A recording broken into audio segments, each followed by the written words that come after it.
नमस्कार। सरोकार टेलिभिजनको कार्यक्रम सरोकार विशेषमा यहाँहरूलाई स्वागत छ। म दिलीप थापा मगर। सबै विषय विशेष हुँदैनन्। सामाजिक, राजनीतिक, आर्थिक र समग्र मानव जातिको हितको निम्ति गरिने हरेक विषय विशेष हुन्छन्। समाजको हितमा गरिने हरेक कार्यको सम्मान गर्दै समाजको हित विपदका कार्यको भण्डाफोर गर्ने विषयवस्तु सरोकार विशेषको प्राथमिकतामा पर्ने गरेका छन्। दर्शकहरू, आजको सरोकार विशेषमा सप्तकोशीमा लगाइएको अस्थायी बाँधका विषयमा चर्चा गर्नेछौँ।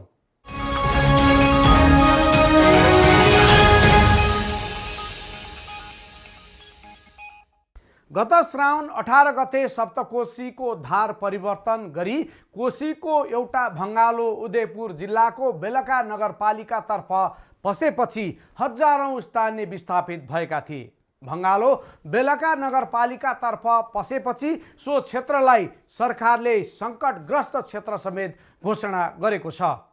हाल उक्त क्षेत्रमा बेलका नगरपालिकाको सहयोगमा झन्डै 14 लाख खर्चेर अस्थायी बाँध निर्माण गरेर नदीको भङ्गालो छेक्ने प्रयास गरिएको छ। तर कोशीमा ठुलो बहाव आउँदा अहिले पनि कोशी बस्तीतर्फ पस्न सक्ने जोखिम भने त्यत्तिकै रहेको छ। हेरौँ उदयपुरबाट अञ्जनी कुमार अधिकारीको यो विशेष रिपोर्ट।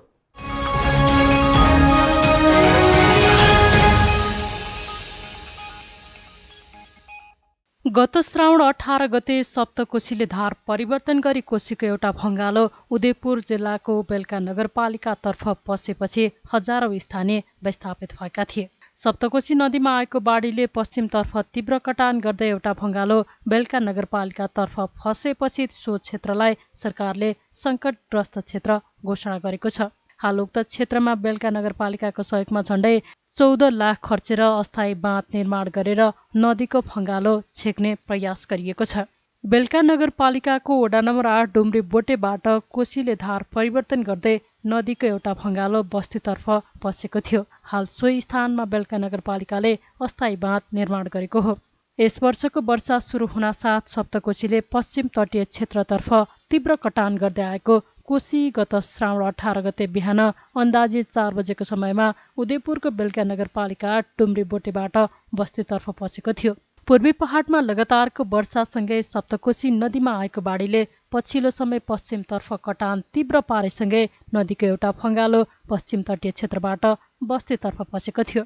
विशेष गरेर बेलका नगरपालिका 8 डुम्री बोटेमा कटान गर्दै आएको कोशी सोही स्थानबाट नगरको वडा नम्बर 2, 3, 8, 9 क्षेत्रको सप्तकोशीकै पुरानो धारमा प्रवेश गरेको थियो। सप्तकोशी उदयपुरको बेलका नगरपालिका 8 डुम्री बोटेबाट पश्चिमतर्फ पसेसँगै बेलका नगरपालिका क्षेत्रका धौरी टापु, श्रीलङ्का टापु, भागलपुर, करैया, तपेश्वरी लगायत बस्ती डुबानको जोखिममा परेका थिए। हाल कोशीको बहाव कम भएसँगै बेलका नगरपालिकाले आफ्नै सबै स्रोत साधनको प्रयोग तथा स्थानीयको श्रमदानमा 120 मिटर लामो बाँध बाँधेको हो। हाल निर्माण गरिएको अस्थायी बाँधको चौडाइ 35 फिट बेस र 9 फिट हाइट रहेको बाँध निर्माण समितिका अध्यक्ष महेश श्रेष्ठले बताए। यो बाँध चाहिँ लगभग तपाईँको साउन महिनाको 31 गतिबाट हामीले काम स्टार्ट गऱ्यौँ। त्यसमा हामीले लगभग 600 मिटर जुन बाटो चाहिँ सम्पन्न भइसकेको छ।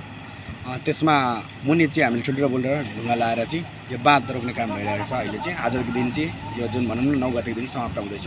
भदौ महिनाको 9 गतेको दिन आजको दिन चाहिँ यो बाँधको चाहिँ लम्बाइ तपाईँको लगभग 120 मिटर समथिङ भनौँ, 1 इन्च चाहिँ छैन त्यति।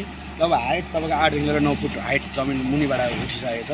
त्यसको बेस चौडाइ चाहिँ भनेको मुनिको चौडाइ तपाईँको 35 फुट छ, माथिको चौडाइ 30। सप्तकोशीले 34 वर्षपछि धार परिवर्तन गर्दै नदीको पुरानै बाटोतर्फ कोशी सोझिन थालेपछि सो क्षेत्रका झन्डै 20,000 स्थानीय विस्थापनको उच्च जोखिममा पुगेका थिए। गत श्रावण 18 गते सप्तकोशीको एउटा भङ्गालो नदीको पुरानै धारतर्फ पसेपछि बेलका नगरपालिका वडा नम्बर 2, 3, 8, 9 का 1500 घर परिवारका झन्डै 8,000 स्थानीय विस्थापित भएका थिए भने अन्दाजी 350 हेक्टरमा लगाइएको धान कोशीको भङ्गालोले नष्ट गरेको थियो। कोशी बस्तीतर्फ पसेसँगै विस्थापित बनेका स्थानीयको धान नष्ट बाहेक अन्य कुनै पनि धनजनको क्षति नभएको स्थानीयले बताएका छन्। हाल कोशीको भङ्गालो बस्तीतर्फ पसेको क्षेत्रमा कोशी प्रभावित क्षेत्रका स्थानीयहरूको श्रमदान र नगरपालिकाको आर्थिक सहयोगमा अस्थायी बाँध निर्माण भएसँगै स्थानीयमा खुसियाली छाएको छ। एकदम हामी खुसी छौँ। अहिलेसम्म यो दुनियाँ लाखौँ अरबौँ मान्छे जनधनको क्षति हुँदैछ, त्यसबाट हामी सुरक्षित भयो। अब 2 महिना हामी एकदम ठिक छौँ अस्थायी बाँधको लागि भन्ने एकदम खुसीको साथ हौसला साथ हामी काम गर्दैछौँ।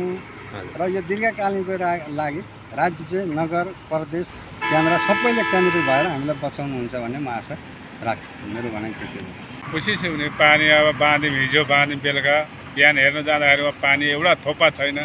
धेरै खुसी लाग्यो। हामी हेरेर आयौँ, फेरि माथि आयौँ, फेरि अहिले सफाइ गर्दैछ। आज अन्तिम हो, बाँध सक्यौँ। आज अब बिदाइ हुँदैछौँ हामी अब सबैजना।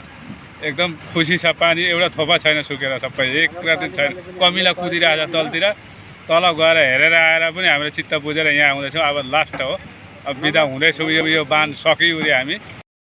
स्थानीय जनताको सुरक्षा गर्नु सरकारको दायित्व भएकाले दिनरात नगरपालिकाको स्रोत साधनको प्रयोग गरी बाँध निर्माण गरिएको बेलका नगरपालिकाका नगर प्रमुख अशोक कार्कीले बताए। यो अस्थायी बाँध हो। दीर्घकालीन रूपमा बाँध बाँध्न प्रदेश र सङ्घीय सरकारसँग माग गरिएको र यही हिउँदबाट बाँध बाँध्ने काम गरिने समेत मेयर कार्कीको भनाइ छ। कोशीको भङ्गालो बस्तीतर्फ पस्न साथ प्रदेश सरकारका मुख्यमन्त्री मन्त्रीहरूदेखि सङ्घीय सरकारका मन्त्रीहरूले समेत कोशीको स्थलगत अवलोकन गर्दै कोशी समस्या समाधानको स्थायी बाटो खोजिने बताइरहेका बेला बेलका नगरपालिकाले भने स्थानीयको सहयोगमा कोशीले भङ्गालो रोक्न अस्थायी बाँध निर्माण गर्न सफल भएको हो। नगरपालिकाले अहोरात्र कोशी नियन्त्रणका लागि काम गरेको र आफू निर्वाचित भएर आउन साथ गत असार 5 गतेबाट नै कोशी समस्या समाधानका लागि खट्दै श्रावण 18 गते नदीतर्फ बस्ती पसेको तथापि स्थानीय केही मिडियाहरूले गलत समाचार प्रसारण गरेको भन्दै मेयर कार्कीले दुःख व्यक्त गरेका छन्। मेयर कार्कीले तत्कालीन समयमा कोशी नियन्त्रण गर्न नसकिने नै हो कि भन्ने हुँदै गर्दा कोशीको बहाव कम भएसँगै भङ्गालो रोक्न अस्थायी बाँध लगाउन सकिने देखिएकोले तत्काल नगरपालिकाले 2वटा एक्सकाभेटर, 4वटा जेसिबी, 8वटा टिप्पर र ट्र्याक्टरहरूको प्रयोग गरेर अस्थायी बाँध लगाउन सफल भएको बताए। एउटा के भयो भने हामी स्थानीय सरकारले जुन हिसाबले काम गऱ्यौँ, अब करिब असार 5बाट कन्टिन्यू हामीले काम गऱ्यौँ। गर्दा गर्दै चाहिँ साउन 18 गते बिहान फुटिसकेपछि हामीले जुन काम गऱ्यौँ यत्रो काम गर्दा खर्च हो, गाह्रो हो, अहिले सकिन्न। यसलाई अब अहिले तत्काल नगरौँ, बर्खा छ, पहाडी गइयो, यसलाई पछि गरौँला भन्ने हामी सोचिरहेको पनि हो। तर झट्ट हेर्दाखेरि अब तलतिर पानी खास मुलको गएन, ओभरको मात्रै गएका हुनाले यसलाई वास्तवमा त्यो मात्र हामीसँग ढुङ्गा छ, त्यही ढुङ्गा मात्रै ल्याएर राख्नु मात्रै भने पानी प्रेसरको घट्छ भन्ने लागेरै हामी प्रक्रियामा लाग्यौँ। सिधै चाहिँ विपदको चाहिँ जुन निर्णय गरेर ढुङ्गाहरू निकाल्ने क्रममा जिल्ला विपदसँग निर्णय गरेर हामी आयौँ। र गाउँलेहरूले पनि अब सहयोग, हामी उहाँहरू आएर स्वतन्त्रताहरू सहयोग गरिराख्नु भएको छ। तर मिडियाहरूले कसैले चाहिँ अब स्थानीय सरकार बत्ती बाल्दा नि भेटिँदैन, तर जनताले पैसाबाट कोशी बाँधे भन्ने उठाए। यो चाहिँ अब मिडियाहरूले कपालले भन्छ, तर वास्तवमा सत्य उहाँहरू आफैले बोलिराख्नु भएको छ। बिहान बेलुकादेखि बेलुकासम्म आफै उपस्थित छु। सारा चाहिँ गाडी व्यवस्था हामीले गरेका छौँ। यो गिटिङ बालु हामीले स्थानीय सरकारले गरेका छौँ, ढुङ्गा व्यवस्था सबै गरेका छौँ। स्क्याभेटर लगायतका जेसिबी इक्विपमेन्टहरू सबै हामीले गरेका छौँ। तर जनताहरूको पनि सहभागी छ। तर त्यसैलाई ढोलबोल गरेर के हुन्छ भने अब कुन चाहिँ मिडियालाई स्थानीय सरकारले कहाँ राम्रो तेल हाल्दैन कि, खाना पाएन कि, या व्यवस्था गर्दैन कि, यसलाई इस्यु बनाइयो त्यो होइन। किन हामी 24 घन्टा म चाहिँ प्रमुख मात्रै नभएर म यहाँको वडाध्यक्षहरू, उपमेयरहरू सबै हामी अहोरात्रमा खटेका छौँ। कोही बिहान आएको, दिउँसो आएछौँ।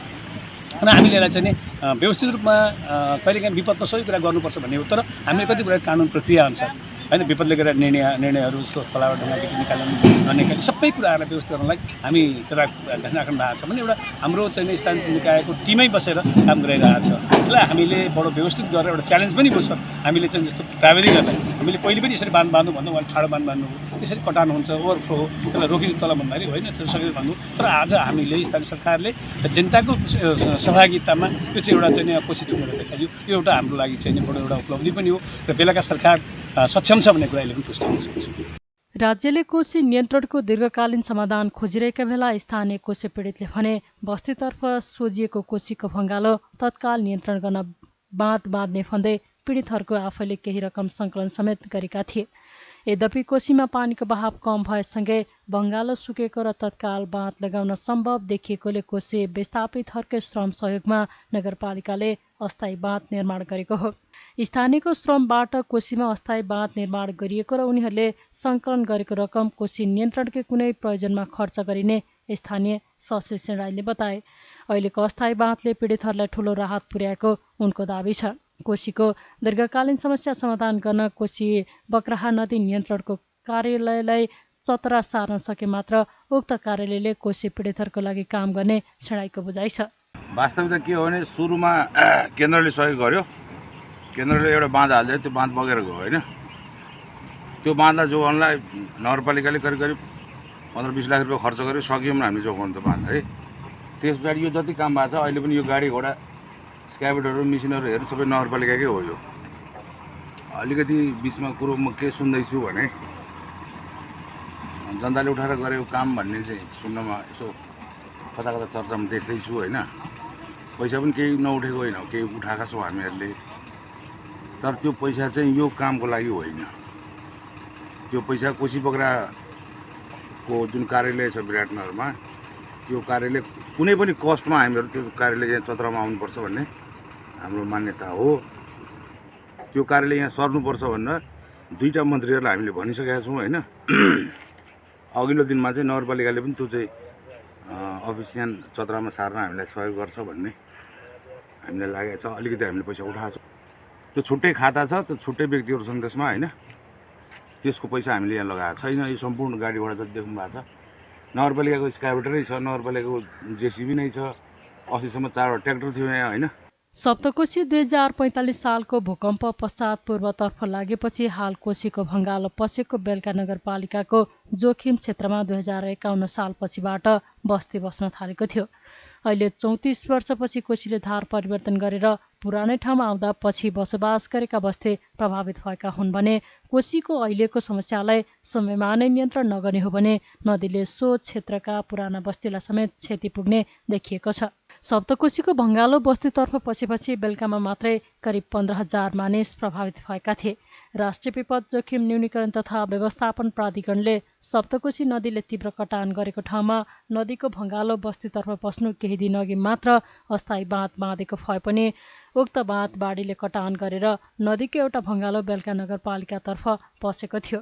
अहिले सप्तकोशीमा पानीको बहाव कम हुन थालेपछि बस्तीतर्फ पसेको कोशीको भङ्गालो घटेको छ। कोशीको भङ्गालो घटेसँगै नगरपालिकाले अस्थायी बाँध निर्माण गरेको हो। बाँध निर्माण भएसँगै कोशी विस्थापितहरू आफ्नो घरतर्फ फर्कन थालेका छन्। कोशीको भङ्गालोले वर्ष दिन खाने अन्न धान नष्ट गरेको भए पनि हाल नदीको भङ्गालो थुनिएपछि सो क्षेत्रको जनजीवन सामान्य भएकोले दसैँ तिहार पश्चात अन्य बाली लगाउनतर्फ जुट्ने स्थानीयहरूले बताएका छन्। कृषिमा आत्मनिर्भर भएका उनीहरू पुनः कृषि पेसामै फर्कने बताउँछन्। हाल नगरपालिकाले अस्थायी रूपमा बाँध निर्माण गरिएको स्थान कोशीको भङ्गालो पसेको भागभन्दा झन्डै 200 मिटर भित्र रहेको छ। कोशीमा ठूलो बहाव आउँदा अहिले पनि कोशी बस्तीतर्फ पस्न सक्ने जोखिम भने त्यत्तिकै रहेको छ। कोशीको सतह र बस्तीतर्फको सतह बराबर भएको र नदीको बहाव समेत बस्तीतर्फै सोझिएकोले गर्दा पनि नदी कुनै पनि बेला बस्तीतर्फ पस्न सक्ने देखिन्छ। राज्यले समयमै कोशी नियन्त्रणको दिगो समाधान नखोज्ने हो भने उदयपुरको बेलका नगरपालिका, सुनसरीको बराह क्षेत्र नगरपालिका सहित मध्य प्रदेशको सप्तरी जिल्लाका केही पालिकामा समेत असर पर्ने निश्चित छ।